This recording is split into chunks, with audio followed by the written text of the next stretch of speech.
Once again, we'd like to thank you for being there. The show is today with John and Helen. And we plan to be the voice of millions of widows across the globe today, having celebrated the International Widows' Day just a few days away. Yeah, these are very, very interesting and challenging times, you know. Time to share our thoughts on events of the week. Helen, what other events do you want to talk about aside from PVC collection? Aside from PVC collection, I hear we're doing very well. Are we? We're making good progress here. There are more people going. Yes. There are more people showing interest. Like but me. I don't know if they're happy. I'm not. If Nigerians are getting, you know, I took a attention. step. I took an extra step. I went online like you advised me to do last week. I went online. Okay. Mine is just to change my address, you know. I went online. I did everything. It was okay, until I tried to fit my photograph in. And at that point, it got stuck. Okay. So I'm not done with it. I'm not done too. I have the same experience. Really? So maybe we have to work out. I'm not done too. But the good thing about this is that on social media, there are so many platforms where help seems to be coming our way in terms of information. Go here, do this. You know, all of that. Physical appearance at some places. Some people have really organized themselves in places where more machines have been, you know, deployed. Okay. And we hope that more Nigerians. But the history of this country is like, this is the time where a lot more people, especially the younger ones, are trooping out, you know, to get counted. You sound to be optimistic about it. I am. You know me now. Another thing that really excited me, it was comic relief somehow, was the appearance of a Nigerian lawyer. Okay. You know, in the court in the Oloku priest costume. Oh my goodness. He did that, hilarious. You know, just to show that he has his fundamental human rights. Yes. And you know, hilarious. It was something special. Yes. And for me, sorry, are you done? No. Okay, go ahead. For me, a few days ago, I had braced up myself. It's going to be 2 hours at the filling station minimum and all of that. And I drove in. I got there. I drove in. There were just 2-3 cars. When was that? 2 days ago. 2 days ago. Yeah. Okay. And I drove in and out, no problem. So I was like out. Almost pinching myself. It is out. I did that yesterday too. You know. So what changed? The thing is that Saturday last week we were here. It was just drive in and drive out. Sunday till night, the filling stations were normal. And then first thing Monday morning, the queues came. No warning, nothing. And I'm asking. Just to remind us that at least before, they will be giving us some signs that come. But now nobody is talking about anything. It's just to remind us that anything can happen in Lagos or in Nigeria. Okay, and that we need to brace up, you know, towards it. Let's move on with the show, please. Okay, all right. Like John said, that I'm very optimistic, you know, all the time. So I just have the feeling that the tides are about to change for the better. For us here in Nigeria and for us as Nigerians. It's such a strong and compelling feeling that I have, and I implore you to hold on to that feeling, to keep the faith and stay positive, and we will overcome. I wish I could share your sentiments. We will overcome them. I agree with you anyhow. I agree with you. Yeah. Okay. So, back to the main reason we are here, okay? The International Widows' Day. And let's see how we can team up and form a formidable force to adequately protect this highly vulnerable segment of the family and take back their human dignity and get empowered. Yeah? And so to join us in the conversation is Right Reverend Eunice Oberevwori, who is a widow herself with 3 children, and she's got such charming smile. She's a certified human resource practitioner, a member of the Rotary Club of VGC Aja. Do I see a smile from there? The Rotarians are at it again. Rotarian. And she's a bishop, founder, Zarephath Outreach. Madam, thank you so much. It was just a snap of a finger, a call, and you didn't hesitate. And that just shows me how much passion you have for this job that you do. Thank you for coming this morning. Thank you, Helen. Thank you, John, for having me. And that's the Rotarian spirit. Hey, you can say it again. She's jealous. We're going to drag you on. I'm a lion. So, yeah. So, madam, you're welcome to this program. Again, you've been here with us sometime long ago when we just started off. And see how we've grown. Yes. And we see that a lot has been happening for you. We have a lot to share about your relationship with widows in your widows outreach. But first, tell us, when Helen was reading out your profile, she mentioned that you were also a widow. Mm-hmm. So just tell us a bit about that. How has it been? What is it like? Okay. If I may, let me start by pronouncing my name. Yeah. Okay. My name is Bishop Eunice Oberevwori. Oberevwori. It's quite easy, though. It's quite easy. Yeah.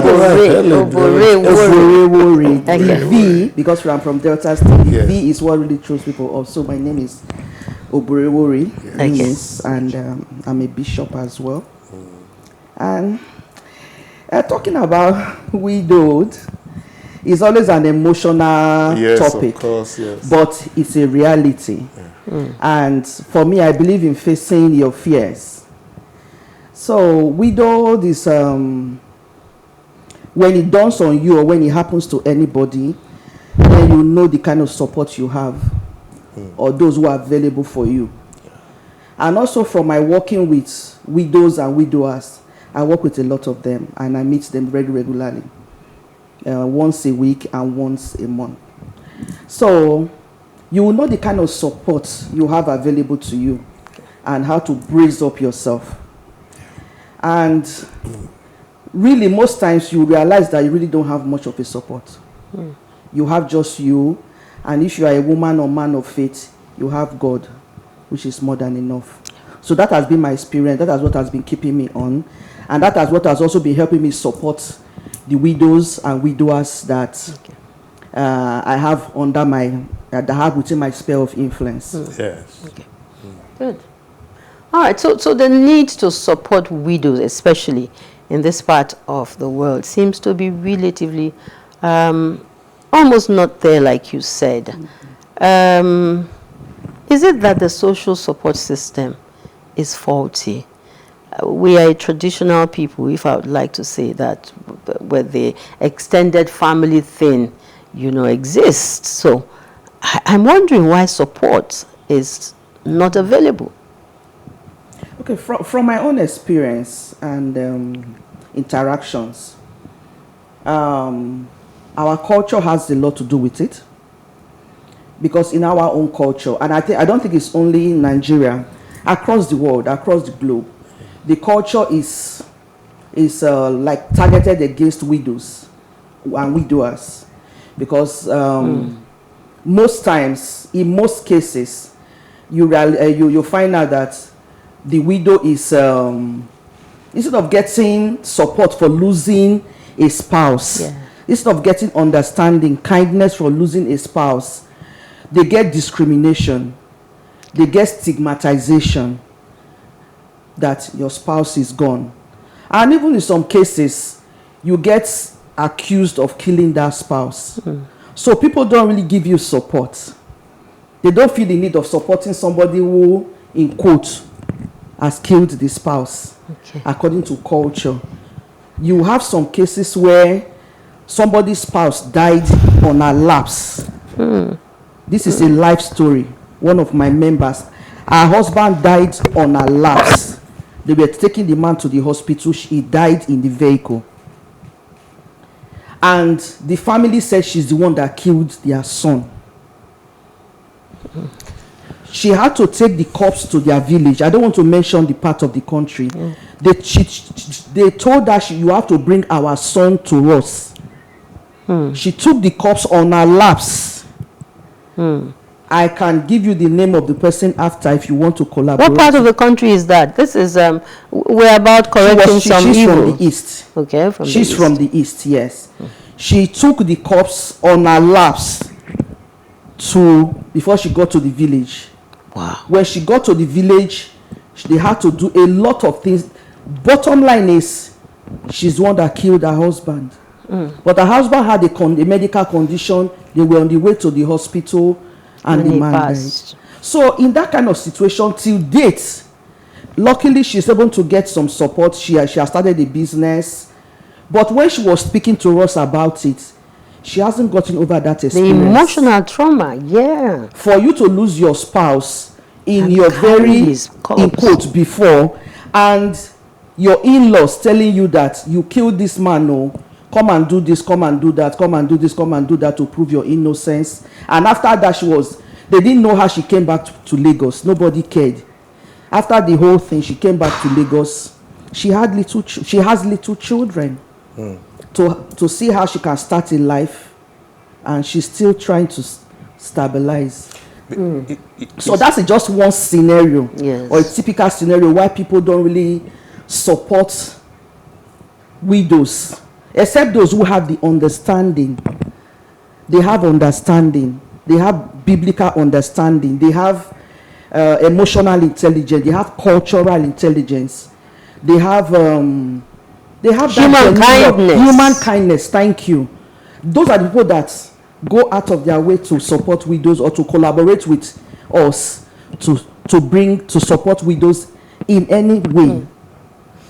But you see, yeah, your answer to the question is adequate. But why is it peculiar to Nigeria, this kind of? Not at all. Because you said it's like it's targeted against widows. It's like it's a deliberate, it's a deliberate way of. Yeah.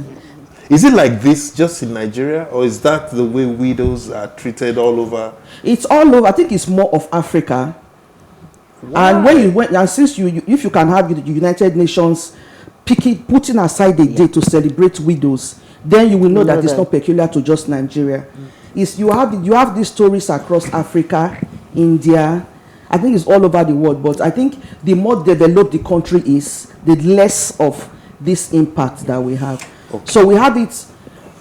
My own thinking, we have more of it in less developed countries, Africa, India, Pakistan, things like Asia, or some parts of Asia. Okay. Yeah. So I think it's I think it's more of maybe development, because when we have a broader perspective, then we understand that this set of people, whether widow or widower, they are vulnerable. Okay. They need love. They need understanding. Yes. They need support to get on their feet. Because when we keep saying widows, it's just because that the widow, the spouse, the husband of the now widow is typically the breadwinner in our cultures.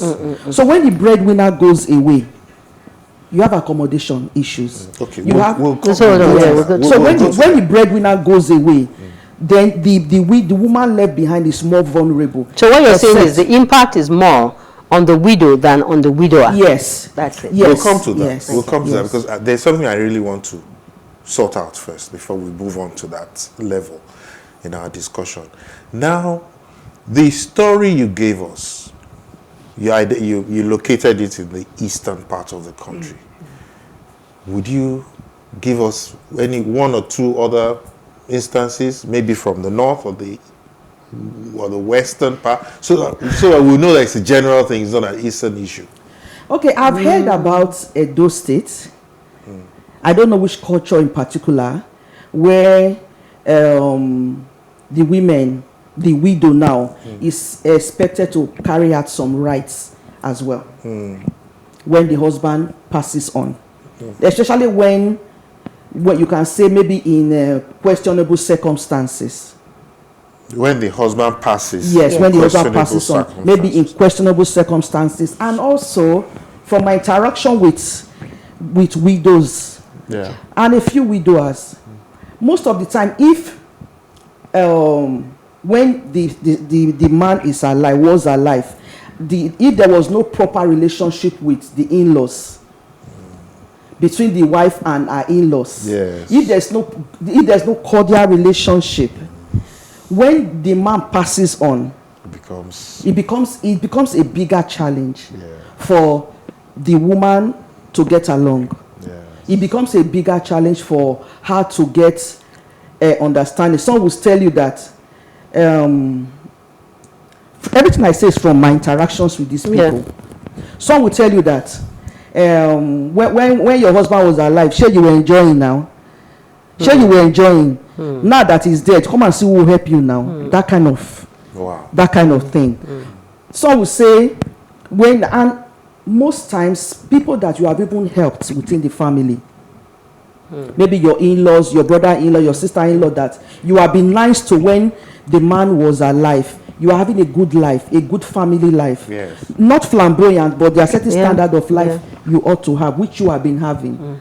But when the man passes on, maybe somebody has had bad belly for you somewhere before. When the man passes, and know that now you are in a more vulnerable position.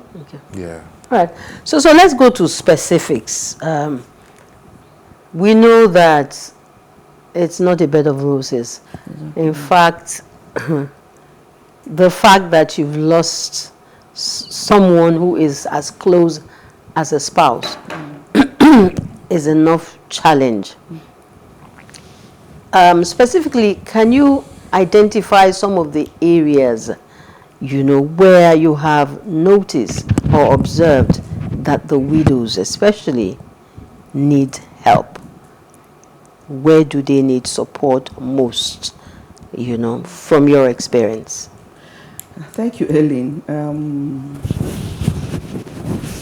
So far, the top burner is accommodation.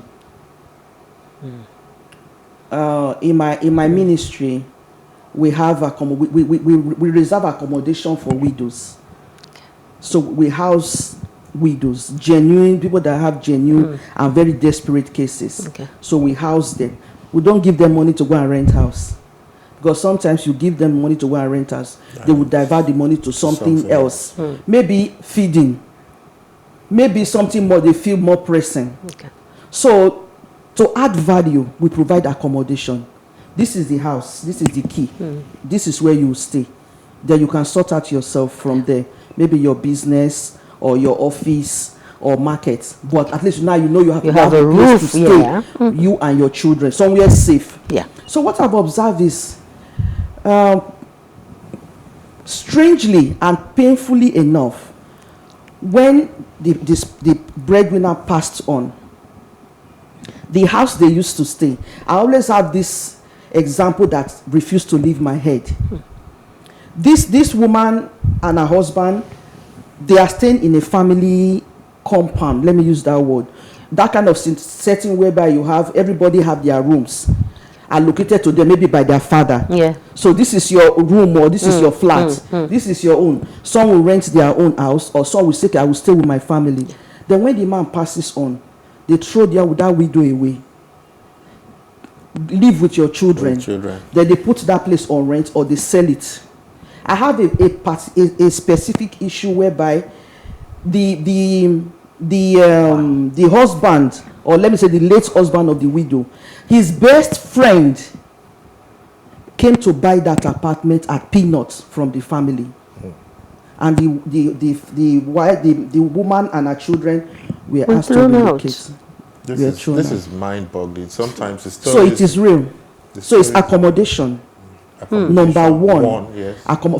I remember that we're talking about the vulnerable widows. We have widows that their husband left things in place and is maintained. Then there are some that maybe on their own they are also doing very well. And when you say in place, you're talking about will.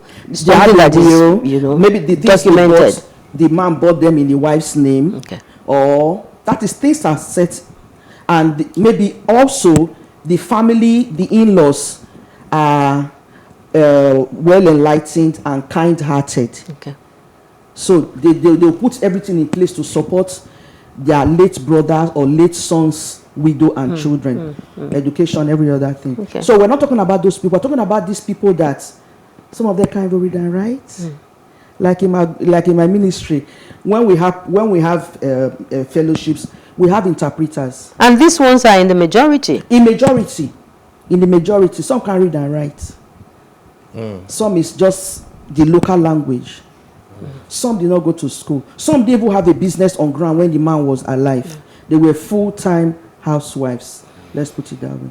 So back to your question is accommodation. Most of them get displaced after the passing on of their spouse. They get displaced, or maybe no money to renew rent. Yeah. Maybe no money to renew rent. Okay. So followed by that is feeding, is food. So that's why most times in our fellowships, we try to have something to eat. Okay. We try to have something to eat. Whether cooked or raw, we try to have something to eat. So food. And let me explain that further. There was some time ago that we had an outreach and we had cooked food, that is food packs.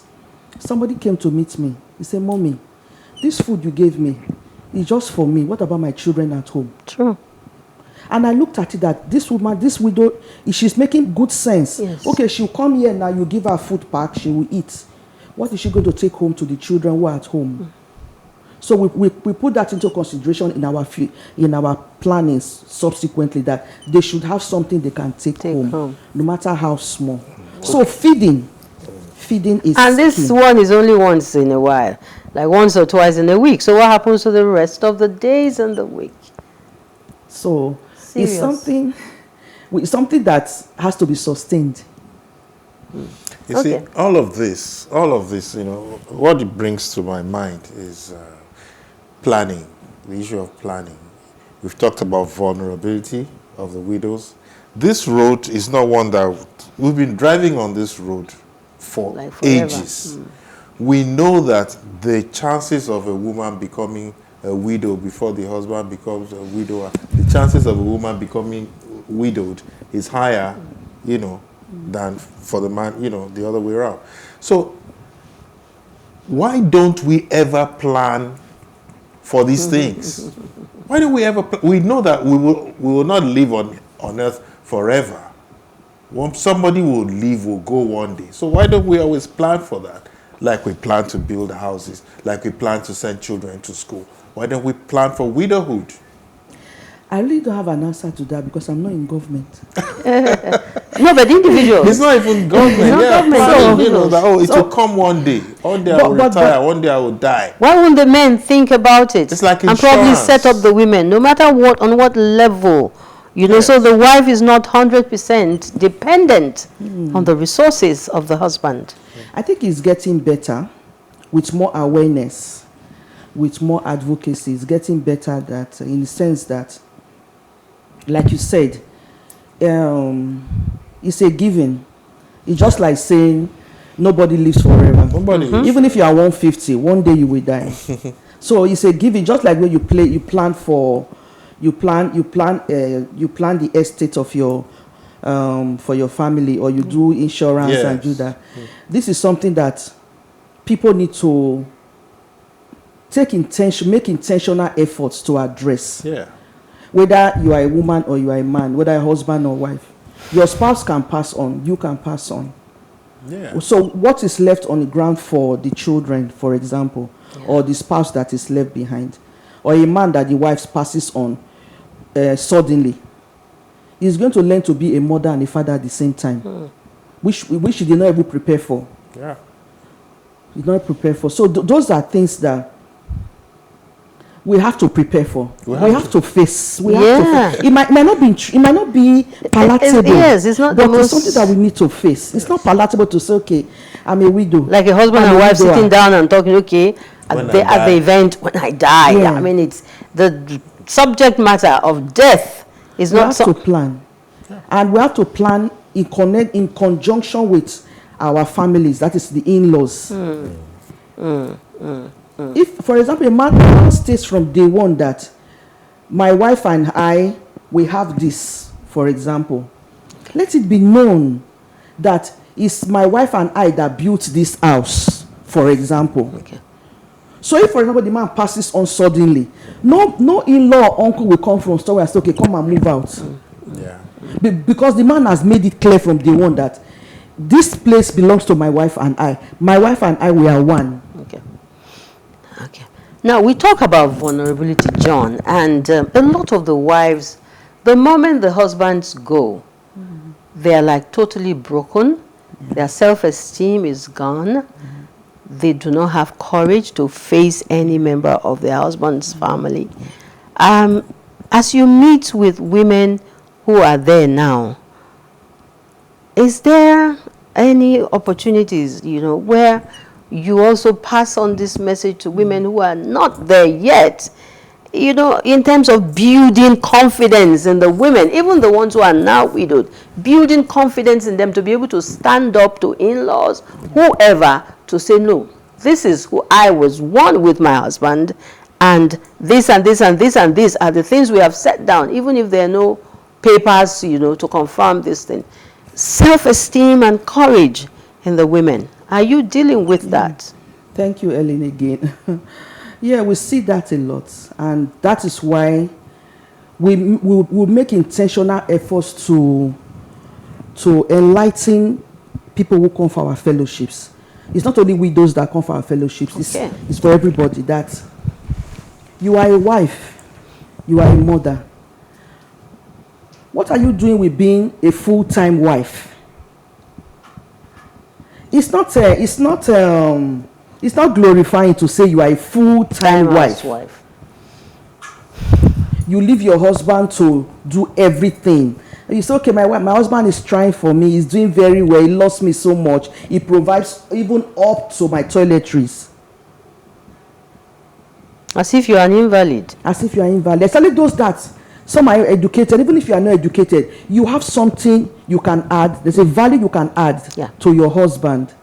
So it's not really a beautiful thing in this day and age for a woman to sit back and say her husband provides everything. My husband is very nice to me. He loves me so much. You are not doing yourself any good. Because once that man leaves, for example, that is why the women are not able to stand. Okay. Because sorry, go ahead. Because before now, the man says everything. The man does everything. The man provides everything. You are just there to sit pretty. Like a puppet. But you see, we're cultural animals, and our culture, allows for or encourages that position of, the man is the provider and the woman is the carer. So wouldn't we be, shaking the culture table if we now say, no, I want to be... No. We are not saying women should take over the role of their husband. Okay.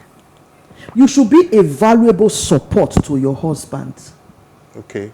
That is what we are advocating, or I am advocating, or we're talking about right now. Not that you should go and be you are not the breadwinner. True. It is out of place. It's an aberration. It is unbiblical for the woman to be the breadwinner in a family. Okay. You are not the breadwinner. The man is the head of the home. Even let's even leave the biblical part out. In some cultures, when a man dies, the brother takes over the... That's the brother even take, exactly. So if he gets too powerful, how will I take her over? Yes. So, but women, now that we are progressing, we are growing. We are not the way we used to be in our parents' time. But you are disrupting culture. No, but society is dynamic, John. Yes. Society is dynamic. Are you tying Kente and...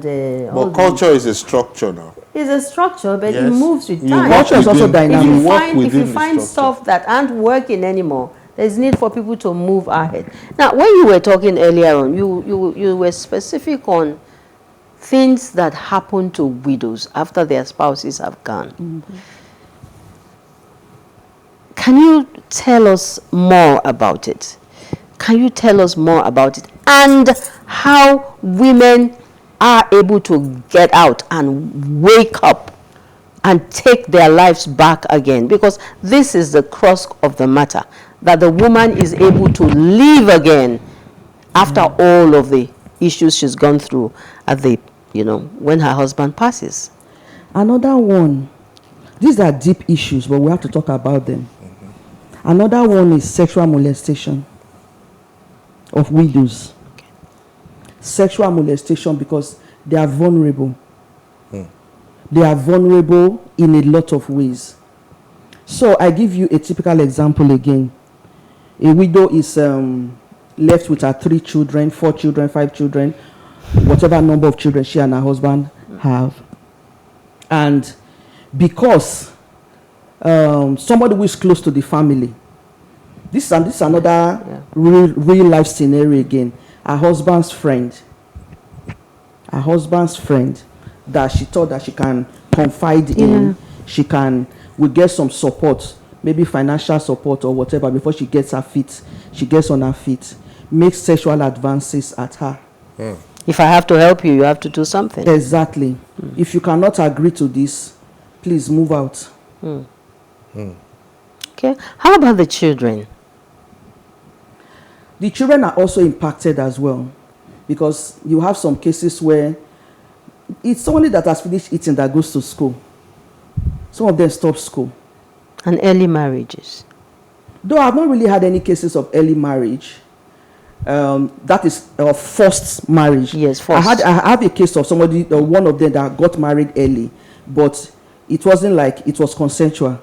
Okay. Yes. Okay. Early marriage. It wasn't for necessity. It was not for necessity, yes. But I believe such cases might be somewhere, but I've not had real encounters with that.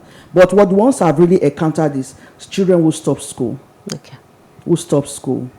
And or some who miss some terms. Some they miss some terms, then we're able to get them back, maybe pay some balance fees, or talk to the proprietress that please let the children return to school, we'll pay blah blah blah. And there are some who stop completely. So the children are impacted, and emotionally too. You will agree with me that if a mother is going through this kind of things, some of these things we have listed, the children's psyche will also be affected. True. Yeah. True. Their self-esteem in the society will also be impacted negatively. Yeah, that's right. And some of them can get into a relationship that they're not supposed to get into, just to escape from what is going on at home or going on with their mom. Well, we're talking about widows. Okay, it's International Widows Day. But for a moment, could we just look at widowers? Because widowers also exist. Exactly. And they may have even greater problems than the widows. Is there anything you want to tell us about widowers? Are they part of your... Yes. Do you have men? Yes, I have men, but they are very shy. Wow. They are very shy. It's only 1 or 2 who come out actively. So when they come, they just sit at the back. So it's only 1 or 2 who come out actively, who participate, who you can see around that they want to identify with us, and not that they are hiding. So what I've noticed is, the man's ego is always there. Yeah. So when a man is left in that situation, the ego is broken. The ego is broken because sometimes, now remember that we're talking about vulnerable widow and widowers. Yeah. So you have some men, some widowers who are vulnerable as well, and who are strong enough to share their vulnerability with you. Okay. Some are not strong enough to share. Okay. They'll be at the back end, and let me use the word suffer in silence. Okay. So that is what I've noticed. They prefer to suffer in silence than to come out and say, okay, I'm a widower, I'm vulnerable, I have this challenge. How can you help me? How can you help my children? How can you help me get on my feet again? Or how can you help me overcome this emotion that I'm passing through? Yeah. So what I've noticed more is they are not coming forth like the widows. The widows they can come here and lie down and tell you how they are feeling. Okay. Oh boy. Right. They can tell you, like the ones I've told you now, they can come and tell you everything what they are feeling. Okay. And when you talk about feelings emotionally, I'm asking, For how long does society accept for a widow or a widower, for example, to move on, like get a wife or get a husband? For how long does it take for them to be emotionally ready, you know, to love again?